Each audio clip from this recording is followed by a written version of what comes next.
Tonight, in this podcast, we explore the invisible lines we draw between love, loyalty, and our wallets.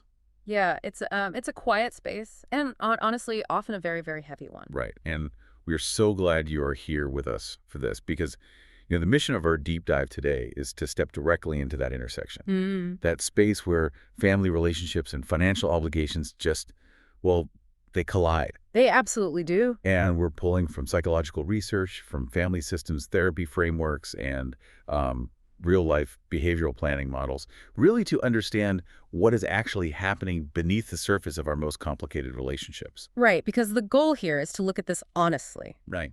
with deep curiosity, and And then absolutely without judgment. exactly. No judgment at all. Because this is, I mean, it's a universally human experience. The objective isn't to look at, dramatic failures or to assign blame to anyone in your family tree. Right. We're not pointing fingers. Exactly. We are simply mapping the patterns. We want to understand those quiet currents that pull at us, often without us even realizing we've, well, waded into the water. So true. Yeah. So let's start with a picture. Picture this, because it comes from a very real, very raw human experience. Okay, set the scene.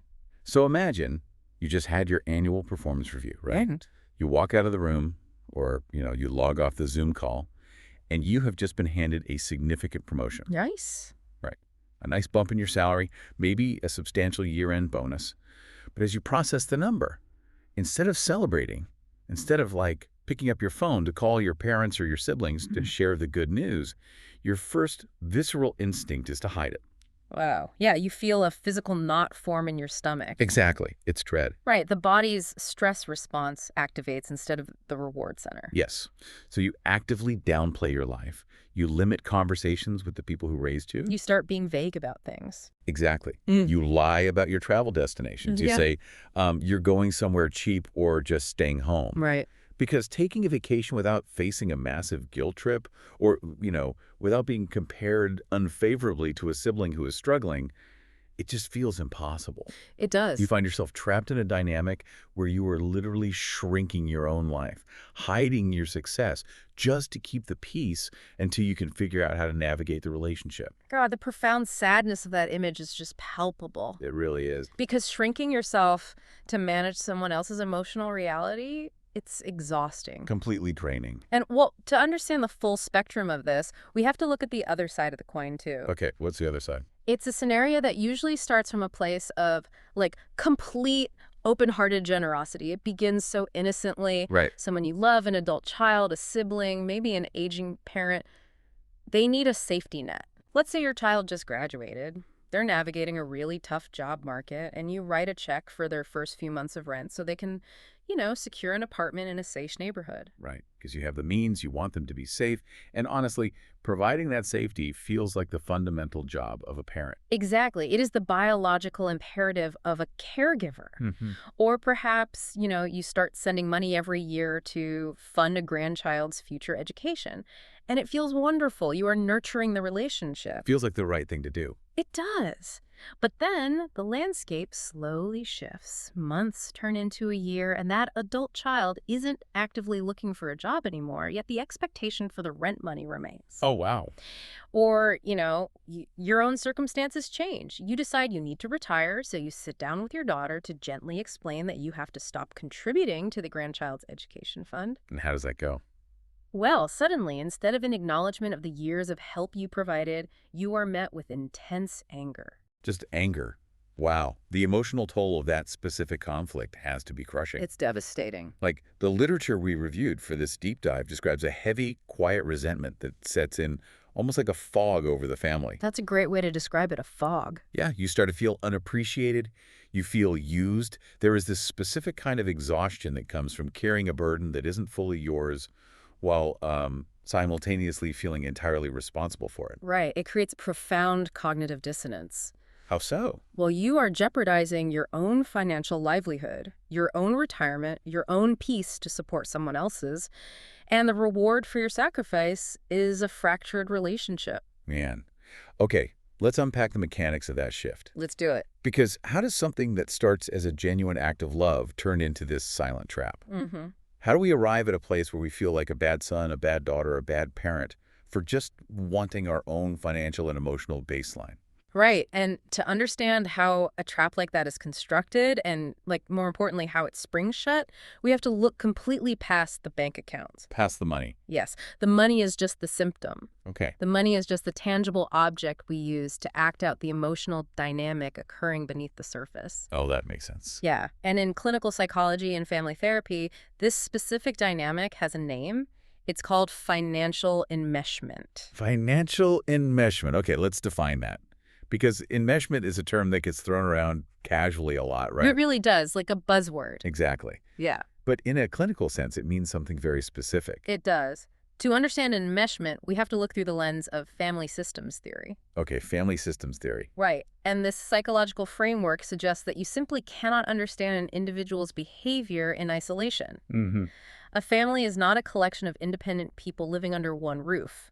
It is an invisible web of highly complex interacting subsystems. Subsystems, like, Like, you have the subsystem of the spouses, the subsystem of the siblings, the parent-child subsystem. oh, I see. Let's visualize that web for a second. Sure. If you picture this delicate ecosystem where the root structures of different trees are entirely intertwined beneath the soil, Yes. what happens to the soil chemistry over here immediately impacts the tree over there. That is a perfect visualization. Because when a family system is healthy, it operates efficiently. Right. And the defining hallmark of a healthy system is clear, appropriate boundaries between those root systems. Okay, so then what happens when it's not healthy? Enmeshment occurs when those boundaries become incredibly fluid. They become so blurred that the roles confuse everyone involved. Ah, I see. Clinically speaking, enmeshment is created when too much information or too much emotional reliance is allowed to freely flow into or out of a subsystem that simply isn't built to process it. So the antidote to enmeshment, logically, must be boundaries. We hear the phrase financial boundaries constantly, but I feel like the concept of a boundary is often deeply misunderstood in popular culture. Oh, absolutely. We tend to picture a boundary as a defensive mechanism. Like a wall. Yes, a wall built to block people out or, to punish them for past behavior. But a boundary is not a wall. Then what is it? Think of a boundary as the rules of a game. If we sit down to play a complex board game and there are absolutely no rules, everyone just rolls the dice when they want, moves their pieces wherever they want, takes money from the bank at will, the game descends into chaos. It sounds awful. It does. It becomes stressful, unpredictable, and entirely unenjoyable. Because nobody knows what is expected of them, Right. and nobody knows what is going to happen next. The unpredictability is what causes the anxiety. Precisely. A boundary is simply the agreed-upon rule of the game that tells everyone how to interact safely. Oh, I like that word. Safely. Right. It provides a reliable framework of acceptable behaviors. It defines where your responsibilities end and where the other person's begin. For a lot of people listening right now, there might be a light bulb turning on. I hope so. Yeah, you might be having that exact realization like, so that is what this is called. Mm-hmm. You aren't just bad at saying no. You aren't inherently selfish.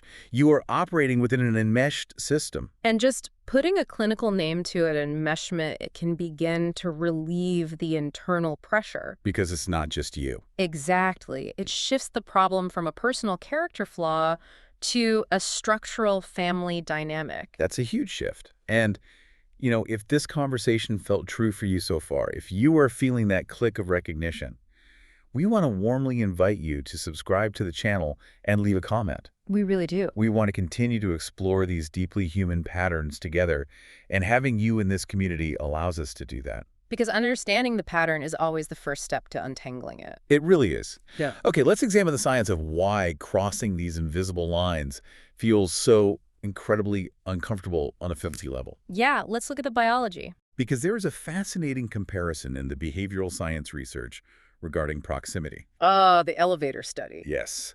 In 2005, a researcher named Stefan Hirschauer published a detailed study observing human behavior in elevators. Elevators serve as a brilliant micro-laboratory for human interaction. I mean, it is the ultimate test of physical boundaries. Right. And he found that passengers in an elevator follow very real, very strict, but entirely unconscious rules out of a fundamental need for emotional and physical security. We've all done it. We all know the unspoken choreography.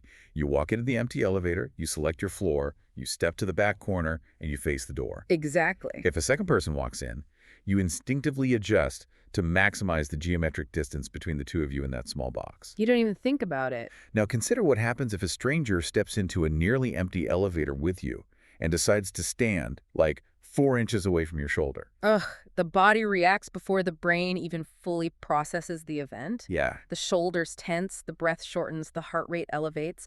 You experience a literal shudder. It sets off a primal internal alarm. It does. And the mechanism behind that is fascinating.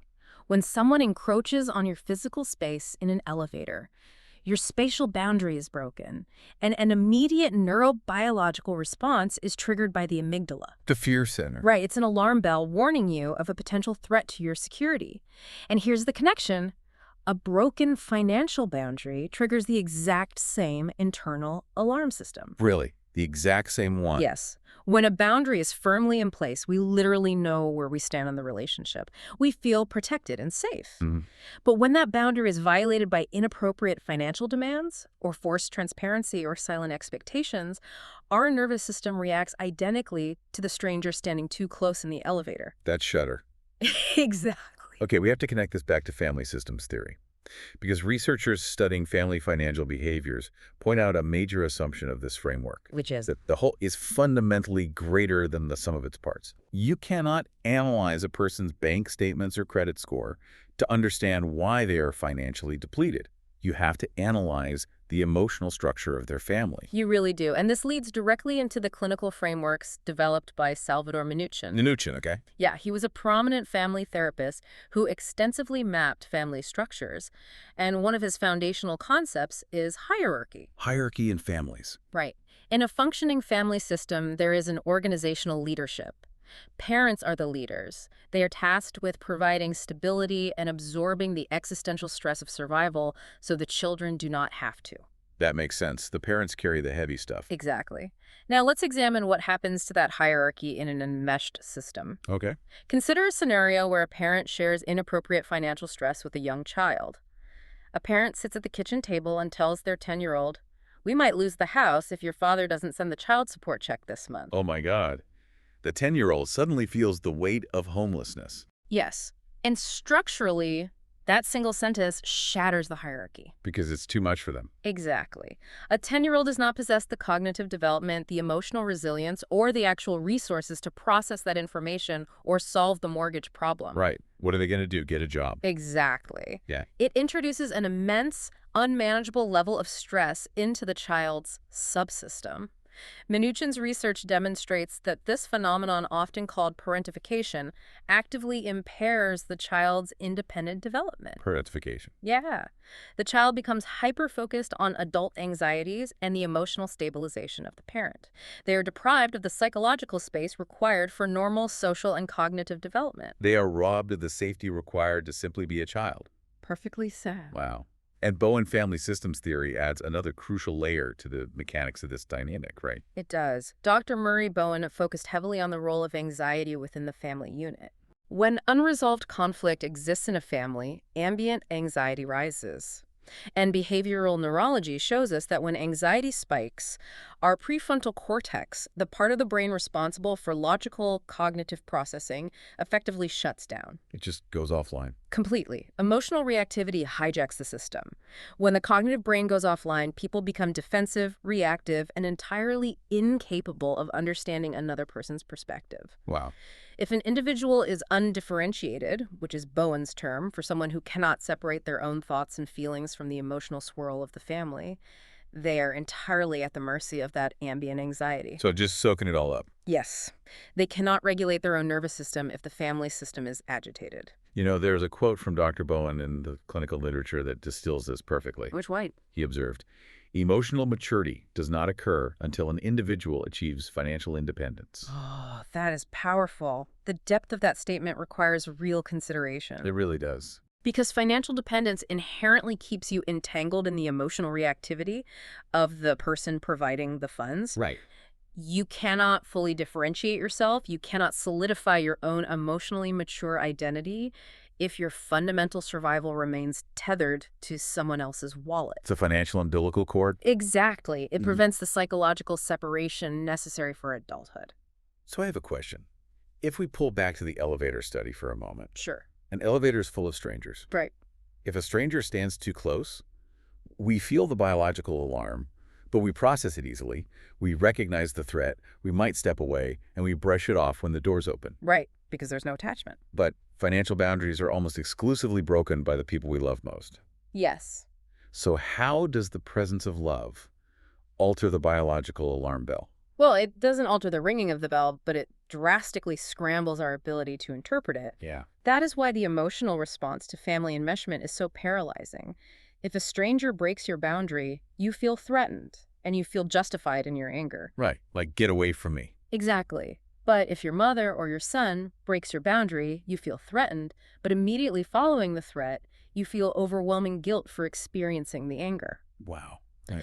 The shared history, the deep affection, and the societal expectations of family loyalty complicate the alarm. We lack the emotional vocabulary to process an intrusion from someone we are wired to protect. We don't want to hurt them, and we don't want to view them as a threat. Right. So we swallow the alarm, we internalize the discomfort. And that internalized discomfort, repeated over years, calcifies into a permanent behavioral pattern. Okay, let's explore those patterns, because Yeah. these clinical theories don't just exist in textbooks. No, they don't. They dictate our daily lives in very quiet, mundane behaviors that we rarely even question. One of the most pervasive patterns identified in Bowen's framework is the concept of triangles. Triangles. We touched on the mother-daughter dynamic earlier, right? We did, but the mechanics of triangulation deserve a closer look. Okay, let's break it down. Human conflict usually originates between two people.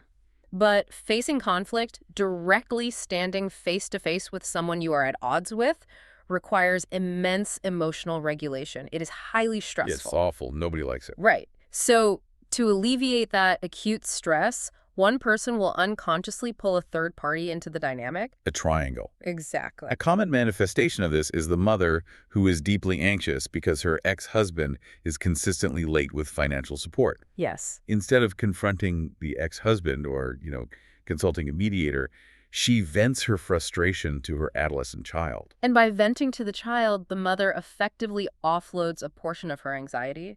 She experiences temporary emotional relief in the moment because she's no longer carrying the stress alone. But at what cost? A massive one. She has engineered a deeply toxic alliance. She has transferred adult anxiety onto a developing nervous system, leaving the child feeling responsible for a conflict they are powerless to resolve. The child often feels pressured to align with the mother, secretly harboring resentment toward the father. Right. The original financial conflict between the adults remains completely unresolved, but now the entire family system is more enmeshed, more anxious, and less capable of healthy communication. It's an unconscious strategy for distributing pain. That's a sad but very accurate way to put it. We also see complex patterns in how people attempt to set limits. Behavioral researchers studying financial therapy outline a crucial matrix regarding how we communicate our limits. The matrix is so helpful. Yeah, they break down the psychological difference between a threat, an ultimatum, and a boundary. And the linguistic differences might seem subtle, but the emotional outcomes are entirely different. Absolutely. Understanding this matrix is critical. The vast majority of people believe they are setting healthy boundaries when, in reality, they are merely issuing threats, which only escalates the enmeshment. Right, let's walk through the matrix. Okay, first we have the threat. A threat usually sounds something like this.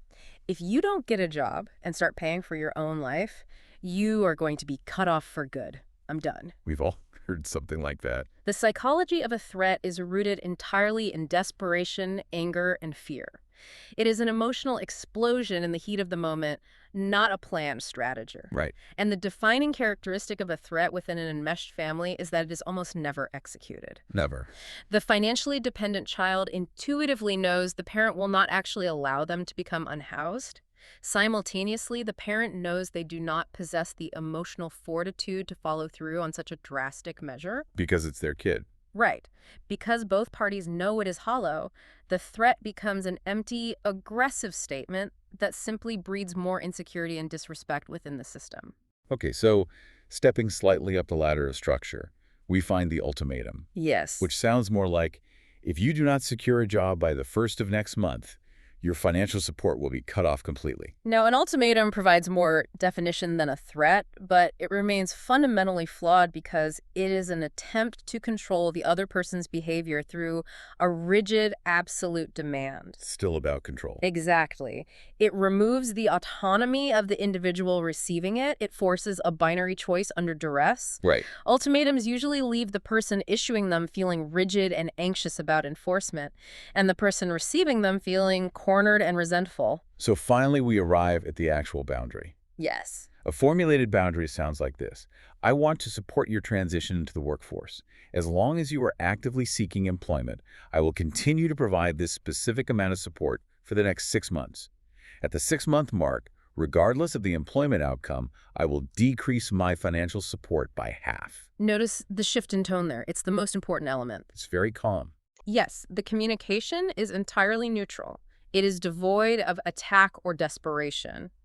A structurally sound boundary relies on 3 distinct components: clear limits, realistic consequences, and consistent enforcement. Clear limits, realistic consequences, consistent enforcement. Exactly. The limit is transparently stated. The support has a specific end date. The consequences, realistic reducing support by 50%, is not the nuclear option of a complete overnight cutoff. Right. Because the consequence is measured, the parent can realistically enforce it without being overwhelmed by paralyzing guilt. And the consistent enforcement is what actually creates safety within the relationship. It does. If the dependent family member knows exactly what the rule is and precisely what will happen when the timeline expires, the agonizing ambiguity is removed from the dynamic. And ambiguity is the breeding ground for anxiety. Yeah. Humans do not process chronic uncertainty well. We hate it. We do. When a family member doesn't know how the provider will react on any given day, if they will cheerfully pay the rent, or scream in resentment, or issue an empty threat, they live in a state of hypervigilance. That's exhausting. A clearly communicated, consistently enforced boundary removes the hypervigilance. Even if the dependent person is unhappy about the reduction in funds, the predictable nature of the system makes the relationship feel fundamentally safer. Wow. And, these patterns of enmeshment and boundary struggles are not limited to parents and young adult children. No, absolutely not. We see this dynamic playing out with devastating effect in what sociologists call the sandwich generation. Yes. The structural pressures on this specific demographic are just immense. The sandwich generation refers to a cohort of people who are physically, emotionally, and financially sandwiched between the competing demands of 2 other generations. They're squeezed from both sides. Exactly. They are actively responsible for managing the declining health, living arrangements, and financial shortfalls of their aging parents, while simultaneously raising, funding, and emotionally supporting their own children. And the total depletion experienced in this pattern is staggering. I can imagine. People in this position are so consumed by managing the crises and boundary demands of the generation above them and the generation below them that their own individual system, their retirement savings, their marital health, their personal identity is completely drained. It's like they disappear entirely. They do. We must also acknowledge how these enmesh patterns bleed outward into extended family networks, particularly regarding in-law dynamics. Oh, in-laws, that's a whole other layer. It is. Clinical frameworks addressing family transitions note that dealing with extended family members who consistently overstep requires a very specific structural response. What's the response? When in-laws make inappropriate financial inquiries, offer unsolicited judgments about your spending, or place heavy financial expectations on your marriage, the necessary response is presenting a united front. The couple has to function as an impenetrable, cohesive unit. They do. In systems theory, the couple must establish their own immediate family subsystem as the primary dominant hierarchy. Over the parents. Yes. The allegiance to the spouse must supersede the allegiance to the family of origin.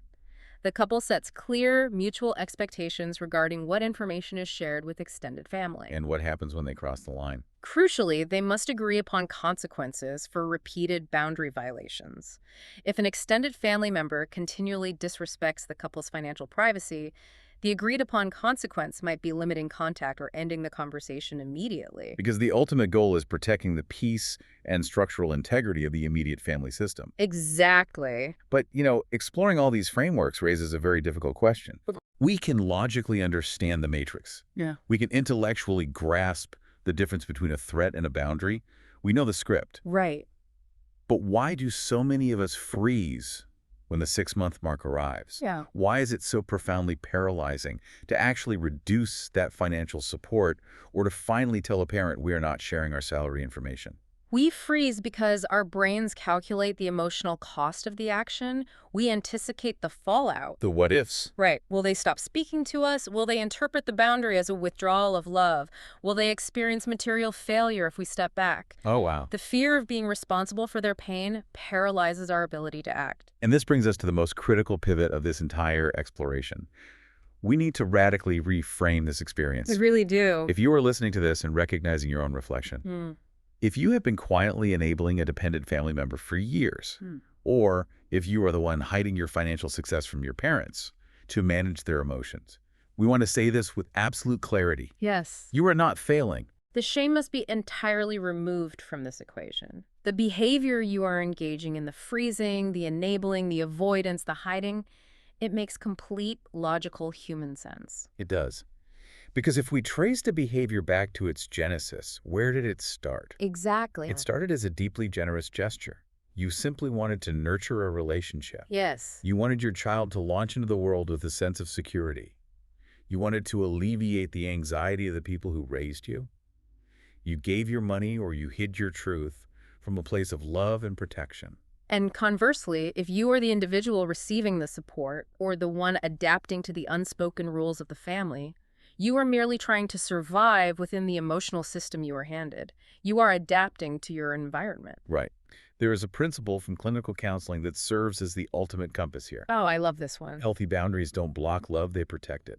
That is the essential reframe. Experiencing intense anxiety about setting a financial limit is not a symptom of weakness or a character flaw. It's not. No. Your anxiety is actually evidence of how deeply you value the connection. You are terrified of fracturing the relationship, so you attempt to hold the flawed family system together the only way you know how, by sacrificing your own boundaries and absorbing the discomfort yourself. You are essentially paying an emotional and financial premium to maintain the illusion of peace.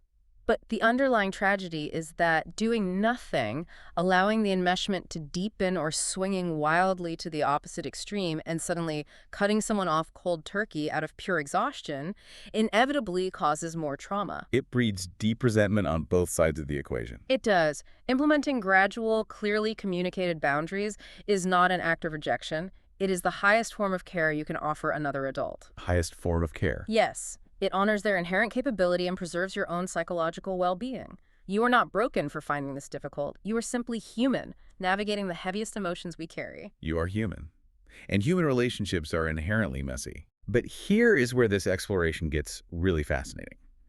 If we pull this idea upward and connect it to the broader human experience, we start to realize that the money isn't really about the money at all. No, it never is. We are utilizing money as a tangible proxy for abstract concepts like autonomy, safety, and identity. The psychological layering here is vital. Let's analyze the internal landscape of the chronically financially dependent adult. Okay, let's look at that. Behavioral research into wealth and family dynamics reveals a profound paradox. Chronic financial dependency frequently manifests outwardly as a worldview of entitlement. Entitlement, yeah. We see that a lot. The individual may demand support, refuse to compromise, or act as though the funding is a birthright. But beneath that defensive armor of entitlement lies a deep, crushing, often unconscious feeling of total inadequacy. So the outward entitlement is a shield. Exactly. Secretly, they harbor a core belief that they are fundamentally incapable of surviving in the world alone. That is the heart of the dependency. It is. The defensiveness, the elaborate excuses for why they cannot maintain employment, the refusal to adapt at all, masks a terrifying internal narrative that says, I am not enough. I cannot navigate the complexities of adulthood without someone else absorbing the impact for me. Why? Therefore, when you finally enforce a loving, firm boundary, you are not merely protecting your own retirement assets. You are actively interrupting their cycle of perceived helplessness. You are forcing them to confront that deep-seated inadequacy and, ideally, providing them the opportunity to discover their own competence and resilience. That shifts the perspective entirely, doesn't it? It really does, and it brings up a brilliant analogy from behavioral planning literature regarding how we visualize these limits. Is fence in the playpen? Yes, the analogy of the fence and the playpen. It fundamentally rewires how you perceive the act of boundary setting. It is an incredibly useful cognitive tool. We culturally assume that boundaries are designed to control other people's behavior, but they are not. Okay, let's start with the fence. Consider a simple wooden fence built around the perimeter of a house. The fence does not possess the physical capability to stop a determined person from unlatching the gate and walking onto the lawn. Right, they could just hop it. Exactly. It does not control the pedestrian. What the fence does is clearly, visually clarify the border between public space and personal property. Mm-hmm. It offers the outside world a choice. The pedestrian now has the autonomy to choose whether to respect the established limit or to make the conscious decision to trespass. The fence merely defines the terms of engagement. That is so clear. And the second half of the analogy, the playpen, illustrates the internal feeling of safety so perfectly. It does. Consider an infant placed inside a playpen in the center of a room. Okay. An outside observer might assume the playpen restricts the child, limiting their freedom. But developmentally, within the confines of that playpen, the child experiences total freedom. Right. Because the boundary is solid and visible, the child does not have to expend any energy worrying about the dangers of the broader room. The electrical outlets, the stairs, the sharp corners. You don't have to look out for threats. Exactly. They can play happily, creatively, and fearlessly. Simultaneously, the parent can relax their nervous system, knowing the child is contained in a safe environment.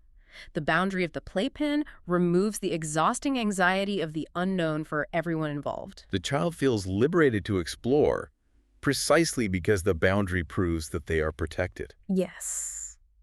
That is a profound way to look at human relationships. If we want to cultivate that kind of safety and freedom within our own families, we have to look backward at how the current enmeshment was built. We do. We have to engage in multi-generational healing. Multi-generational healing, that's a big concept. It is, and this is where a clinical tool known as the genogram becomes incredibly powerful for individuals trying to break these cycles. A genogram. Yeah, a genogram is essentially an expanded, highly detailed, multi-generational family tree. Like Ancestry.com. Sort of, but instead of merely mapping out biological lineage, who married whom and who had which children, you map out emotional processes, trauma, and specific behavioral patterns around money. Oh, wow. The process involves tracing the invisible inheritance. Exactly.